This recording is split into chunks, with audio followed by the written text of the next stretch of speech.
नमस्कार, मैं हूं आयुष सूर्यवंशी। वंदे भारत में आपका स्वागत है। आज कई अहम मुद्दों को लेकर बातचीत होगी। चुनाव आने के साथ ही सियासी दल एक के बाद एक गारंटियां लेकर आते हैं, लेकिन सियासी दलों की इन गारंटीज के पीछे का गणित आखिर क्या है? क्या ये गारंटियां हिट होने वाली हैं या फ्लॉप होंगी? ये सब समझने की कोशिश आज हम करेंगे। और दिल्ली में प्रदूषण ने इतना परेशान किया कि ऑड इवन वाला फॉर्मूला लागू करने का ऐलान करना पड़ा। लेकिन दिल्ली में ऑड इवन वाले इस फॉर्मूले से क्या होने वाला है और असल में ये कितना कारगर है, ये भी आपको बताएंगे। और साथ ही बात होगी भारत में बदलावों को लेकर। भारत बदल रहा है और इस बदलते भारत में अंग्रेजों के निशानों को मिटाने के लिए भी कई कदम उठाए जा रहे हैं। इसी दिशा में अब क्या कदम बढ़ाया गया है, ये भी आपको बताएंगे। तो 2023 में 5 राज्यों का चुनाव, गारंटीज का चुनाव है।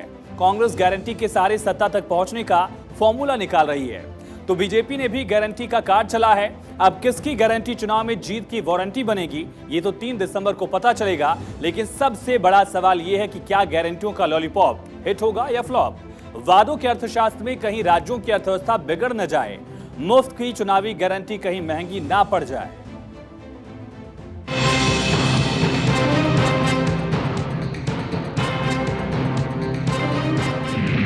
चुनाव में लोक लुभावन वादे, जीत के हैं इरादे।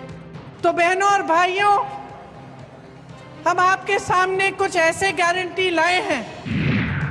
किस दल के वादे दमदार, गारंटी पर आर पार। हमारी सरकार, कांग्रेस की सरकार आएगी, हम 1500 रुपए हम देंगे महिलाओं को। वादों का अर्थशास्त्र, किसकी बनाएगा सरकार? गारंटियों का लॉलीपॉप, हिट या फ्लॉप? 23 के चुनाव में पार्टियों ने गारंटियों की बौछार कर दी है। बीजेपी हो या कांग्रेस, दोनों गारंटी को जीत की वारंटी बनाना चाहते हैं। और भाजपा सरकार ने विशेष मिशन की घोषणा की है।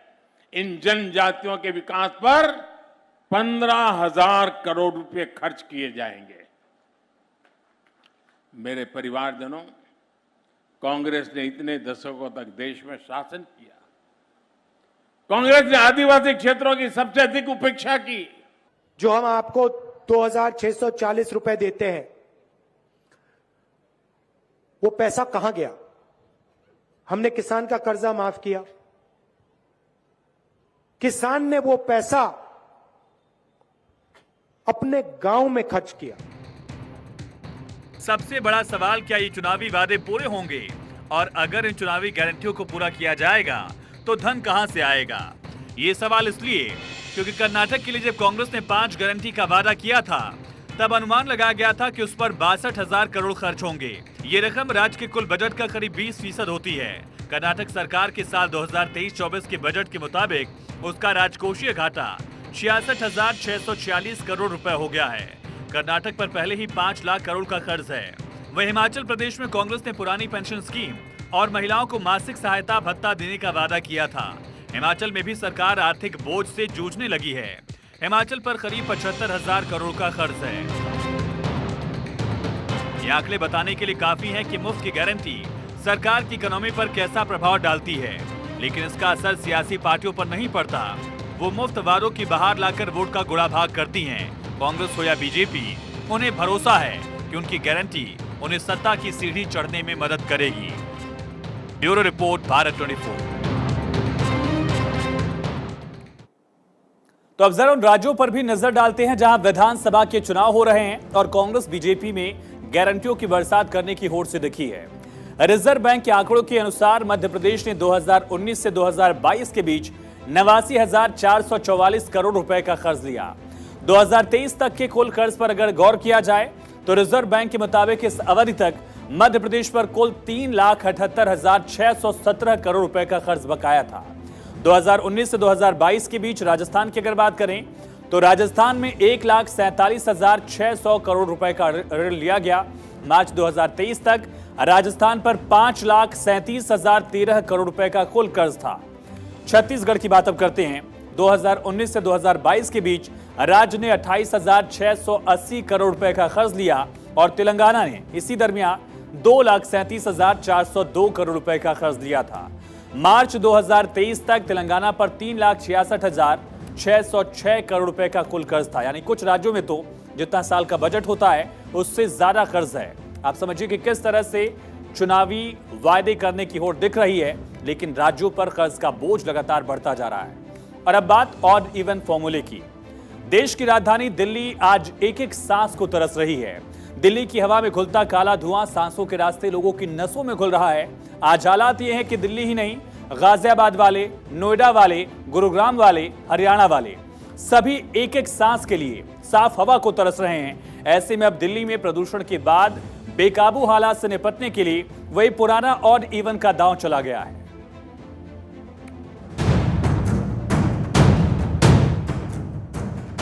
900 से ऊपर चला गया। मुझे समझ में नहीं आता कि ये पराली का जो प्रॉब्लम है, ये हर साल का प्रॉब्लम है, स्पेसिफिक इसी टाइम पे क्यों होता है?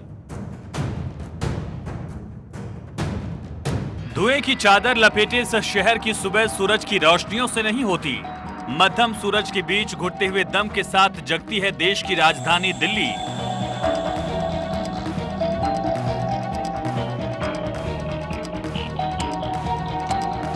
मुस्कुराते हुए दिल्ली वासी कहते हैं, देखिए हमारे शहर का हाल ये, जहां साल दर साल प्रदूषण की मार के रिवाज को यूं ही बरकरार रखा गया है।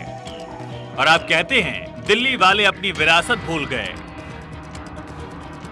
अगर हमारे घर में गाड़ियां कुछ होती हैं, कोई लोग 4-4 गाड़ी वाला है, उसको भी अगर लिमिट से चलाए या एक लोग लेके जाए या उससे भी थोड़ा कम हो सकता है। और फिर ये कुछ फसल जलाई जा रही है, उसकी वजह से भी धुआं होता है। और दिल्ली में कोई ऐसी वो नहीं है, जैसा घनी बस्ती है, कोई हवा नहीं पास हो पाती यहाँ पे, तो इसलिए पॉल्यूशन ज़्यादा रहता है यहाँ पे। कितनी परेशानी हो रही है इस पॉल्यूशन की वजह से? बहुत परेशानी है। कुछ लोगों को आंसू नाक से दिक्कत हो रही है, फेफड़ों में भी दिक्कत हो रही है, खांसी जुकाम, बहुत सारी परेशानियां झेलना पड़ रहा है। लोग जा रहे हैं, कुछ मास्क लगा के जा रहे हैं, कुछ ये तो सरकार को देखनी चाहिए। कुछ अगर पोल्यूशन वगैरह अगर हो रहा है तो ऐसे गाड़ियां वाहन इतनी चल रही है तो उससे भी तो कुछ प्रभाव पड़ रहा है। इफेक्ट बीते एक हफ्ते से दिल्ली साफ हवा को तरस रही है। ताजा हालात ये है कि विज्ञान की जुबान में जिस हवा को जहरीला माना जाता है, उसे दिल्ली वासी दिन रात घोट रहे हैं। आंकड़े बताते हैं कि दुनिया के सबसे प्रदूषित शहर का खिताब हासिल किए दिल्ली में AQI लेवल 470 तक जा पहुंचा है। दिल्ली के ही आरके पुरम में AQI लेवल 449 है, द्वारका में 435, रोहिणी में 458, बवाना में 474, मुंडका में 443 और वजीरपुर में 461। दिल्ली के साथ साथ नोएडा का भी दम घुटने लगा। गुरुग्राम में सांस लेना मुश्किल हो गया, फरीदाबाद में आंखें जलने लगी, गाजियाबाद में फेफड़े सूखने लगे। ओपीडी में भी पेशेंट्स ज़्यादा तादाद में सांस की बीमारी तकलीफ के साथ आ रहे हैं और इसलिए हॉस्पिटलाइजेशन, ICU एडमिशंस, ओपीडी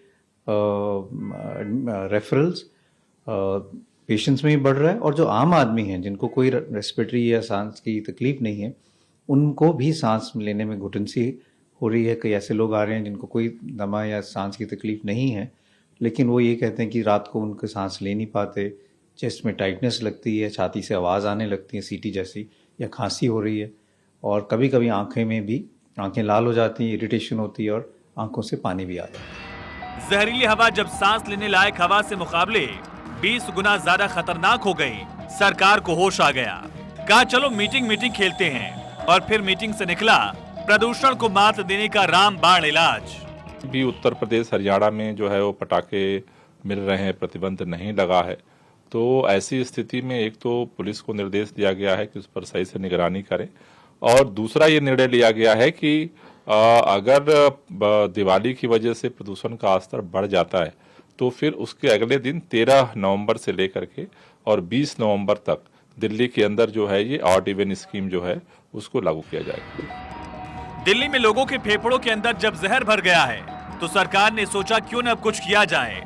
बड़े बड़े विद्वानों का दल बैठा, दिल्ली की हवा और लोगों के हालात पर तरस आया तो शुरू हुआ दिल्ली की सांस को बचाने के लिए समाधान निकालने का सिलसिला। दिल्ली सरकार फिर आपके लिए लाई है the great odd even formula. Delhi सरकार ने एक बार फिर अपना पुराना जो फ्लॉप प्रोग्राम था ऑड इवन, उसको लागू कर दिया 13 नवंबर से। दिल्ली सरकार जरा ये भी बताए कि पिछली बार जो ऑड इवन लागू किया गया था 2 साल पहले, तो क्या डाटा निकल के आया था, कितना पॉल्यूशन कम हुआ था, जरा दिल्ली की जनता को बता दे। लेकिन सच ये है कि ऑड इवन और गाड़ी ऑन, रेड लाइट ऑन गाड़ी ऑफ का जो कैंपेन था उस पर आपने 50 करोड़ रुपए खर्च कर दिए थे। ये सच्चाई है दिल्ली की। आपके पास कोई लॉन्ग टर्म प्लानिंग नहीं है प्रदूषण दूर करने की। आपको मालूम है कि इस बार जो दिल्ली का पॉल्यूशन है वो पंजाब की पराली से आ रहा है। जानबूझकर आप पंजाब को तलब नहीं कर रहे, क्योंकि पंजाब में सरकार भगवंत मान की आम आदमी पार्टी की सरकार है। खुराना जी का कहना भर था कि दिल्ली में ऑक्सीजन की आंधी बहनी शुरू हो गई।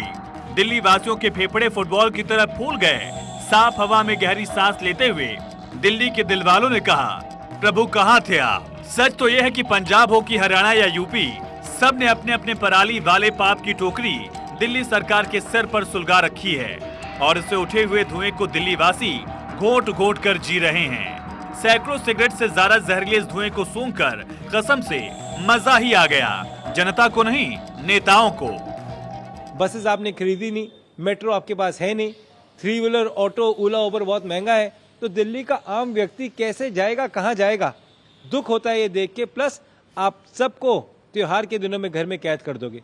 दिवाली का त्योहार है हमारे देश में और हमारे नॉर्थ इंडिया का सबसे बड़ा त्योहार दिवाली है, परंतु दिवाली के त्योहार पे लोग घर बैठे दिवाली बनाएंगे, बड़ा दुख होता है। धुएं की चादर में लिपटी दिल्ली में अब गाड़ियों का गणित लगाकर प्रदूषण को कंट्रोल करने की कोशिश की जा रही है। गैस चैम्बर में बदल चुकी दिल्ली को सांस लेने के लायक बनने के लिए ऑड इवन से रास्ता तलाशा जा रहा है। मगर सच तो यह है कि धुंध की काली चादर ने दिल्ली को आज इस लायक भी नहीं छोड़ा कि यहाँ खुली हवा में सांस लिया जाए। Bureau report, Bharat 24। तो दिल्ली में एक बार फिर से ऑड इवन के फॉर्मूले से प्रदूषण पर ब्रेक लगाने की कोशिश की जा रही है। ऐसे में आपको ये समझना होगा कि ऑड इवन असल में कितना असरदार रहा, कितना कारगर है। अब तक ऑड इवन का इतिहास कैसा रहा, ये भी समझिए। दरअसल ऑड इवन फॉर्मूले की कहानी साल 2016 से जाकर जुड़ती है। साल 2016 में लागू किए गए ऑड इवन नियम के प्रभाव पर दिल्ली टेक्नोलॉजिकल यूनिवर्सिटी में एक अध्ययन किया गया और रिसर्च में सकारात्मक नतीजे भी सामने आए। हालांकि वायु गुणवत्ता में उतना सुधार नहीं हुआ जितनी की उम्मीद की जा रही थी। अगले साल फिर से 2017 में ऑड इवन लागू किया जाता है। इस बार भी राजधानी की हवा में वो सुधार नहीं दिखा जिसकी सरकार उम्मीद लगाए बैठी थी। आईटी कानपुर में 2017 में ऑड इवन नियम पर अध्ययन किया और चौंकाने वाला खुलासा आईटी कानपुर की तरफ से किया गया। रिपोर्ट के मुताबिक दिल्ली में कार से होने वाले प्रदूषण की मात्रा लगभग 20% है, सिर्फ 20%, जबकि इससे ज्यादा प्रदूषण दो पहिया वाहन करते हैं। आईटी कानपुर की रिपोर्ट के मुताबिक दोपहिया वाहन लगभग 56% प्रदूषण करते हैं और इसके बाद इस नियम को 2019 में फिर से लागू किया गया। हालांकि इस बार ये ऑड इवन फेल रहा। Council on energy, environment and water study के मुताबिक ऑड इवन से कोई फायदा नहीं होता है। इस रिपोर्ट में कहा गया कि दिल्ली में ट्रांसपोर्टेशन की वजह से सबसे ज्यादा प्रदूषण फैलता है। इसके अलावा टू व्हीलर से भी काफी प्रदूषण होने की बात एक बार फिर से इसमें भी दोहराई गई, जो ये स्टडी सामने आई थी। और अब आगे बढ़ते हैं। भारतीय दंड संहिता, दंड प्रक्रिया संहिता और एविडेंस एक्ट की जगह लेने वाले 3 विधेयकों को गृह मंत्रालय की संसदीय कमेटी ने मंजूर कर लिया है। इसके साथ ही विपक्षी सदस्यों ने अपनी असहमति वाले नोट भी सबमिट कर दिए हैं। 27 अक्टूबर को ही बैठक में कमेटी ने ड्राफ्ट रिपोर्ट को स्वीकार नहीं किया था। कुछ विपक्षी सदस्यों ने ड्राफ्ट पढ़ने के लिए और वक्त मांगा था। कमेटी ने उनकी मांग मान ली थी और वक्त उनको दिया। ये विधेयक 11 अगस्त को संसद में पेश किए गए थे और अगस्त में ही इससे जुड़ा ड्राफ्ट गृह मामलों की स्थायी समिति को भेजा गया था। कमेटी को ड्राफ्ट स्वीकार करने के लिए 3 महीने का वक्त दिया गया। केंद्रीय गृह मंत्री अमित शाह ने संसद में 163 साल पुराने 3 मूलभूत कानूनों में बदलाव के लिए बिल जो है लोकसभा में पेश किए थे। इन बदलाव के बारे में भी आपको बता देते हैं। सबसे पहला बदलाव होगा 1860 के इंडियन पीनल कोड में, आईपीसी जिसे कहते हैं आम भाषा में। इसकी जगह अब भारतीय न्याय संहिता 2023 लेगा और दूसरा बदलाव होगा 1892 में बने सीआरपीसी में। इसकी जगह भारतीय सुरक्षा संहिता 2023 लेगा और तीसरा और आखिरी बदलाव होगा 1872 में बने इंडियन एविडेंस कोड में। इसकी जगह भारतीय साक्ष्य संहिता 2023 ले लेगा। इसके बाद क्या बदलाव होगा ये भी आपको समझना चाहिए। कई धाराएं, कई प्रावधान अब बदल जाएंगे। आईपीसी में कुल 511 धाराएं हैं, जिसमें से सिर्फ अब 356 बचेंगी। 175 धाराएं बदल दी जाएंगी, 8 नई जोड़ी जाएंगी और 22 धाराएं खत्म भी होंगी। इसी तरह सीआरपीसी में 533 धाराएं बचेंगी, 160 धाराएं बदलेंगी, 9 नई जुड़ेंगी, 9 खत्म भी होंगी। पूछताछ से ट्रायल तक वीडियो कॉन्फ्रेंसिंग से करने का प्रावधान होगा, जो पहले नहीं था। सबसे बड़ा बदलाव यह भी है कि अब ट्रायल कोर्ट को हर फैसला अधिकतम 3 साल में देना होगा। पहली बार ऐसा है जब डेडलाइन तय की जा रही है कि आखिर कितने वक्त में ट्रायल कोर्ट केसेस सुन सकेगा। और सरकारी दावों के हिसाब से बिल पेश करने से पहले पूरी तरह रायशुमारी की गई है। संविधान की 7वीं अनुसूची के हिसाब से कानून व्यवस्था और पुलिस ये दोनों राज्यों का विषय है। समान नागरिक संहिता पर विधि आयोग के माध्यम से राष्ट्रीय बहस हो रही है और इसीलिए आपराधिक कानूनों में बदलाव से पहले राज्यों से परामर्श के साथ देश में सार्थक बहस जरूरी है। दोनों फैक्टर्स इसमें यहां दिखते हैं। और आगे बढ़ते हैं। विधानसभा से पारित विधेयकों को मंजूरी देने के मामले में सुप्रीम कोर्ट ने राज्यपालों की भूमिका पर अहम टिप्पणी की है। पंजाब सरकार बनाम राज्यपाल के इस विवाद में सुनवाई हुई और सुप्रीम कोर्ट ने कहा कि राज्यपालों को सेल्फ एनालाइज करना चाहिए, खुद समझना चाहिए, खुद इसका विश्लेषण करना चाहिए और ये समझना चाहिए कि उन्हें जनता नहीं चुनती है। इसी के साथ सुप्रीम कोर्ट ने सॉलिसिटर जनरल तुषार मेहता को निर्देश दिए हैं कि पंजाब विधानसभा से पारित विधेयकों पर राज्यपाल बनवारी लाल पुरोहित की तरफ से उठाए गए कदमों के बारे में रिपोर्ट करें। सुप्रीम कोर्ट ने कहा कि राज्यपालों को पहले ही कार्रवाई करनी चाहिए। सुप्रीम कोर्ट के चीफ जस्टिस डीवाई चंद्रचूड़ की अध्यक्षता वाली बेंच ने कहा कि राज्यपालों को मामले सुप्रीम कोर्ट में आने से पहले ही विधेयकों पर कार्रवाई करनी चाहिए। पंजाब के राज्यपाल की तरफ से पेश हुए सॉलिसिटर जनरल तुषार मेहता ने सुप्रीम कोर्ट की बेंच को बताया कि राज्यपाल ने उनके पास भेजे गए विधेयकों पर कार्रवाई की और पंजाब सरकार की तरफ से दायर याचिका एक गैर जरूरी मुकदमा है। इस बेंच में चीफ जस्टिस के अलावा जस्टिस जेबी पारदीवाला और जस्टिस मनोज मिश्रा भी शामिल हैं। दरअसल सुप्रीम कोर्ट ने मामले पर अगली सुनवाई के लिए 10 नवंबर की तारीख तय की है। पंजाब के राज्यपाल का मुख्यमंत्री भगवंत मान के नेतृत्व वाली आम आदमी पार्टी की सरकार के साथ कुछ मुद्दों पर टकराव दिखा है। राज्यपाल बनवारी लाल पुरोहित ने मुख्यमंत्री भगवंत मान को बाकायदा लेटर लिखने के कुछ दिनों बाद उन्हें भेजे गए 3 में से 2 विधेयकों को 1 नवंबर को अपनी मंजूरी दे दी थी। इस लेटर में उन्होंने कहा था कि विधेयकों को विधानसभा में पेश करने की इजाजत देने से पहले वो सभी प्रस्तावित कानूनों की गुण दोष के आधार पर जांच करेंगे। दरअसल विधानसभा में धन विधेयक पेश करने के लिए राज्यपाल की मंजूरी की जरूरत होती है, जैसा कि देश में भी होता है कि मनी बिल के लिए राष्ट्रपति की जरूरत होती है।